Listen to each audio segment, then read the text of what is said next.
Have you ever wondered why some emotional wounds never seem to heal? That feeling of heaviness in your chest when you remember the person who betrayed you, the knot in your stomach when you think about someone who hurt you deeply. Why, despite the time that has passed, do you still feel that pain as if it were fresh? The answer might surprise you, but according to Carl Jung, one of the most brilliant psychologists of all time, that persistent pain isn't really about the other person. It's about you, and about the poison you've chosen to keep drinking day after day.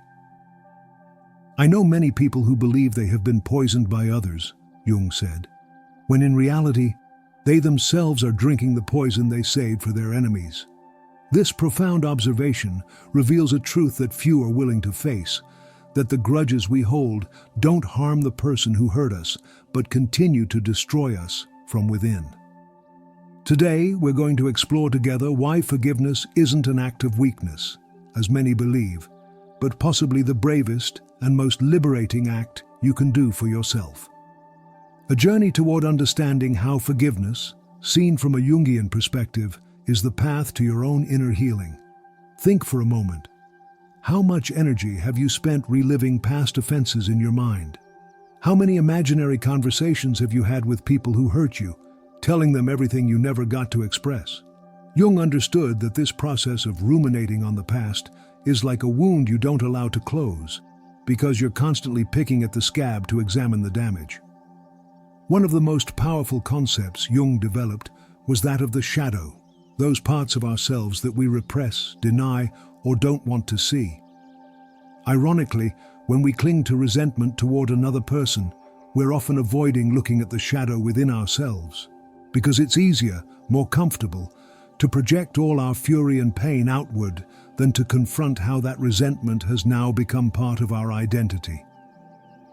Have you ever noticed how some people define their entire lives based on a betrayal or harm they suffered?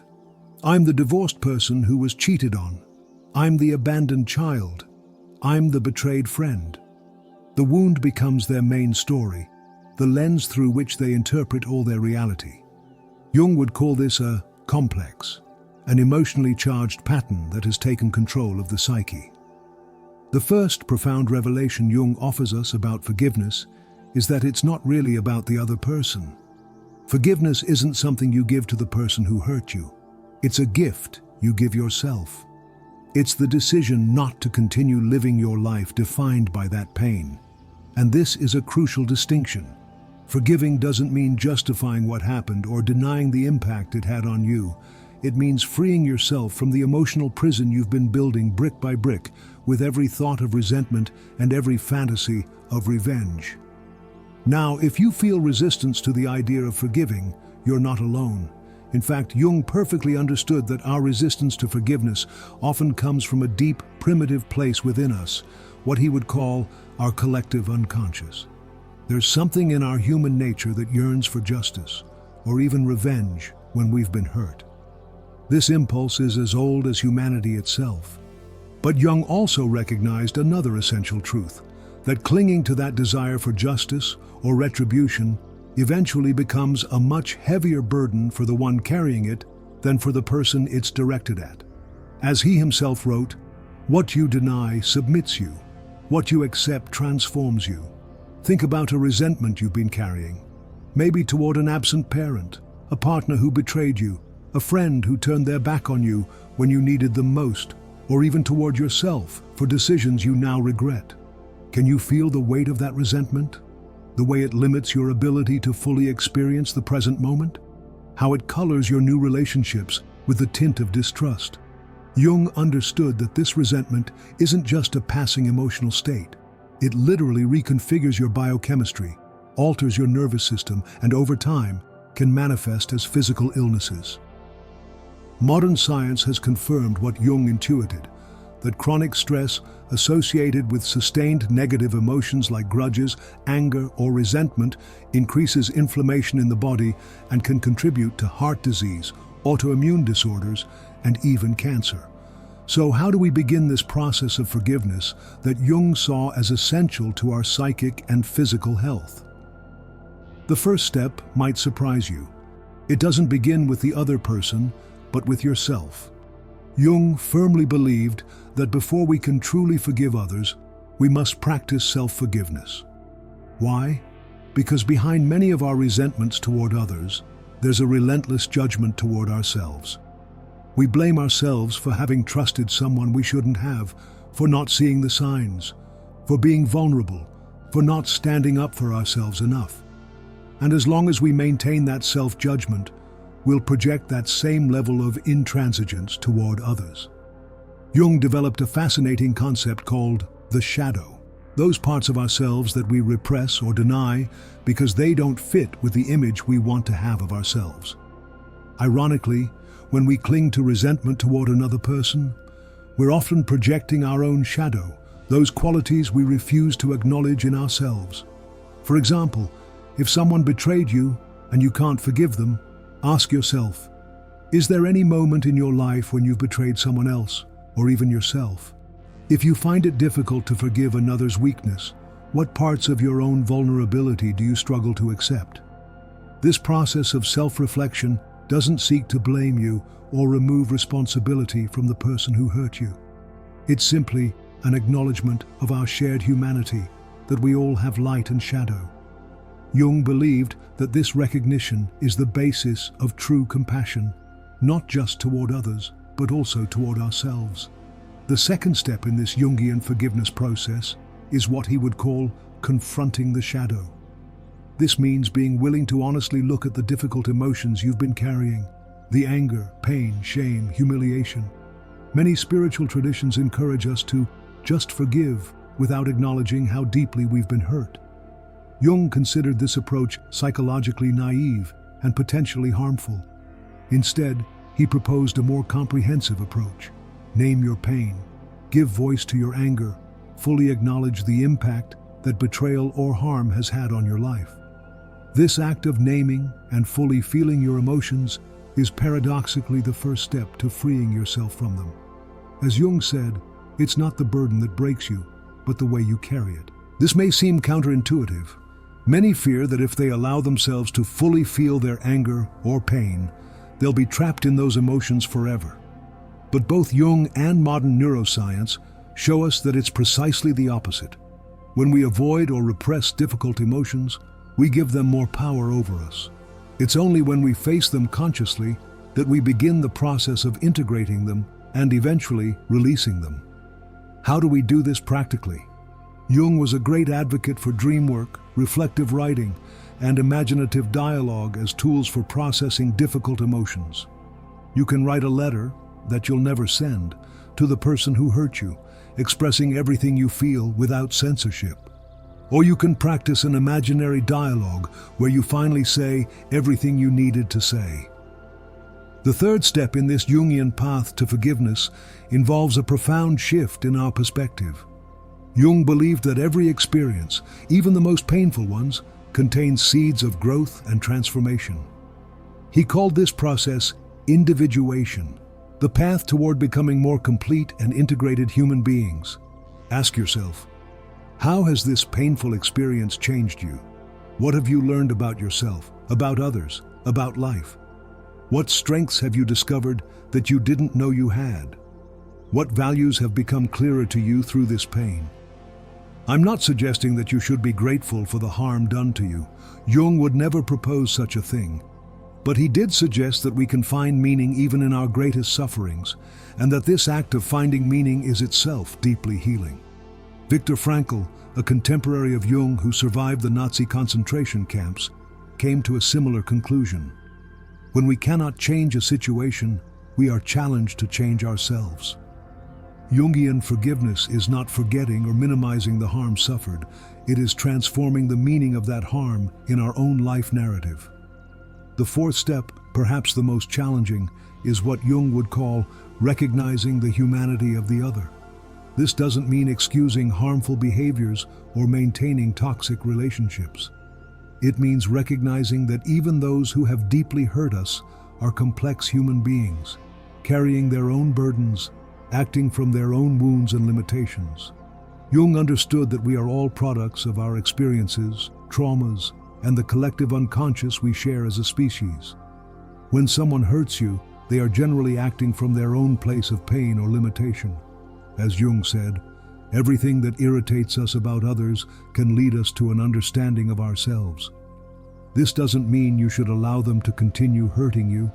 In fact, establishing healthy boundaries is an essential part of self-care. But Jung would suggest that there's a crucial difference between setting boundaries from resentment and setting them from understanding. The former keeps you emotionally chained to the other person. The latter frees you. The final step in this Jungian forgiveness process is what he would call integration. It's the moment when the pain no longer defines your identity, when the wound has healed enough to become simply a part of your story, not your entire story. This integration doesn't happen overnight. It's a gradual process, with advances and setbacks. There will be days when you'll feel you've completely overcome the resentment, and others when anger or pain will visit you again. Jung would encourage us to be compassionate with ourselves during this process, recognizing that healing is not linear. But there are clear signs that you're progressing on this path. You'll notice that you can think about that person or situation without your entire body reacting. You'll be able to tell your story without emotion overwhelming you. And perhaps most significantly, you'll discover that your identity is no longer defined by that harm. As Jung said, "I am not what happened to me. I am what I choose to become." This is the true freedom that comes with forgiveness, the ability to define yourself not by your wounds, but by how you've chosen to respond to them. Jungian forgiveness also has a profound relational dimension. Jung understood that our relationships are mirrors in which we see reflected aspects of our own being. When we genuinely forgive, we not only release the other, at least in our psyche, but we also release parts of ourselves that were trapped in that dynamic. Think about how your life would be if you were no longer carrying the weight of that resentment. How would your energy change, your presence in other relationships, your ability to be fully in the present? Jung would say that when we free ourselves from grudges, we release an enormous amount of psychic energy that can now be channeled toward more constructive and creative goals. Because resentment, at its core, is a form of staying stuck in the past. It's reliving the pain over and over again, keeping you in a state of constant vigilance to avoid being hurt again. Jung understood that this constant vigilance not only consumes your vital energy, but also prevents you from opening up to new experiences and relationships. Forgiveness, on the contrary, is an affirmation that your future doesn't have to be determined by your past. It's an act of liberation that says, "What happened to me is part of my story, but it won't define the rest of my life." This freedom is precisely what Jung sought through his psychological work. He believed that the ultimate goal of life wasn't perfection, but integrity. Accepting both our light and our shadow, our wounds and our strengths, in a cohesive whole. Jungian forgiveness isn't a final destination point, but an ongoing process of growth and transformation. It's the recognition that, in the end, we're all doing the best we can with the tools we have. And that part of becoming more human, more complete, is developing the capacity to forgive others and ourselves. Perhaps you're wondering, but what about truly terrible injustices? What about abuse, violence, betrayals that have destroyed lives? Jung would never suggest that these experiences should be minimized, or that all people who have caused harm deserve a second chance in your life. Jungian forgiveness is not automatic reconciliation, nor is it forgetting what happened or denying its impact. It's possible to completely forgive someone and still choose not to have them in your life. Because forgiveness, at its deepest essence, is not about the relationship with the other. It's about your relationship with yourself and your own story. As Jung observed, until you make the unconscious conscious, it will direct your life and you will call it fate. Unprocessed resentment becomes precisely that kind of unconscious force that directs our lives, making us repeat patterns of pain and distrust that we believe are simply how life is. True Jungian forgiveness is the process of making that resentment conscious, processing it completely, and consciously choosing a new direction for your life. A direction based not on fear of past pain, but on openness to new possibilities. Jung also understood that this process is not just individual, but collective. Unprocessed resentment doesn't just damage individual lives, it also tears the social fabric. Think about ethnic, religious, or political conflicts that persist across generations because the pain and injustice were never properly acknowledged and processed. On a personal level, this same principle applies to families where unexpressed resentments are passed down from generation to generation, creating patterns of dysfunction that no one can fully explain because the roots are buried in the past. Jung called this the family unconscious, those patterns and dynamics that we inherit and perpetuate without being aware of them. The act of forgiving, then, is not just for your own well-being, although that would be reason enough. It's also an act that can break generational chains of pain. When you choose to consciously process your pain instead of projecting it or passing it on, you're doing healing work that benefits not just you, but potentially future generations. Isn't it powerful to think that your decision to face and release a resentment could have effects that go far beyond your own life? Jung certainly believed so. He saw our individual psychological work as inseparable from the collective well-being of humanity. Now, the path to Jungian forgiveness is neither easy nor quick. It requires courage to look directly at what has hurt us, patience to process emotions that may have been repressed for years, and compassion toward ourselves as we navigate this difficult territory. But if there's one thing Jung taught us, it's that the most meaningful paths in life are rarely the easiest ones. The path of psychological and spiritual growth often takes us directly through our pain, not around it. As he himself said, there is no birth of consciousness without pain. Forgiveness is precisely that kind of birth, the emergence of a new way of seeing your own story, of relating to your pain, and of building your future.